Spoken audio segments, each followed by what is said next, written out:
Hara gedirik biz Gəncəyə, oradan şuraya gedirik. Yəni marka ilə əlaqədar. Sənətkar olub getmişik. Mən də düşmüşüm Nigar dalınca. Yəni biz gəldik otelə. Otel adı nədir Əminə? Əminə yaxşı bilir. Hə, biz otelə yerləşdik. Deməli nə olur? Biz sabahları Şuşaya hazırlaşırıq.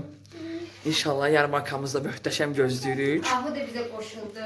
Yəni möhtəşəm yarmarka gözlədiyimiz üçün. Yəni Gəncənin Neysan bası.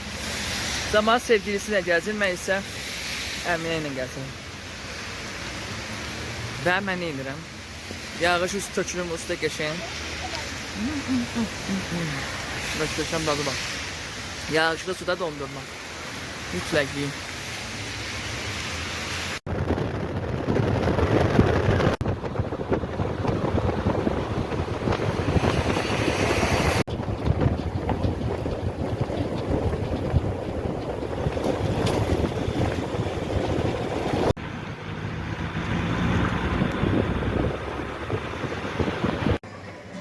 Artık Şuşadayıq. Yarmarkaya gəlmişim.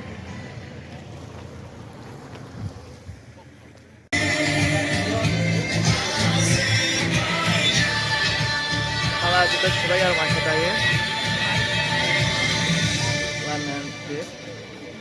Bu arada keramik olacaq. 4'ü, 5'i yardımında mütləq qoşulun. Peşman olmazsınız.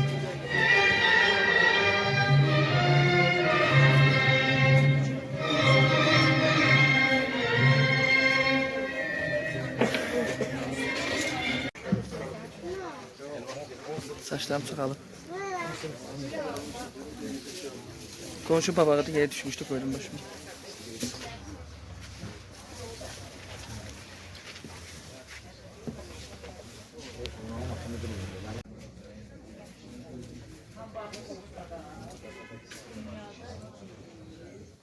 Bu tür möhtəşəm çaylar görsün.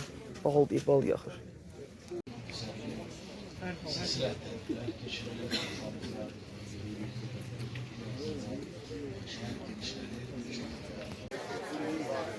Artık çayları düzeltmişim ve çaylara Elfet'in hediye edilecek.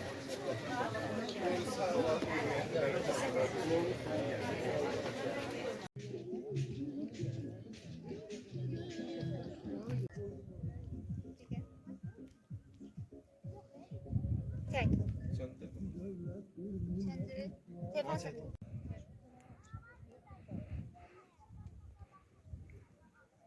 Mən video istəyirdim.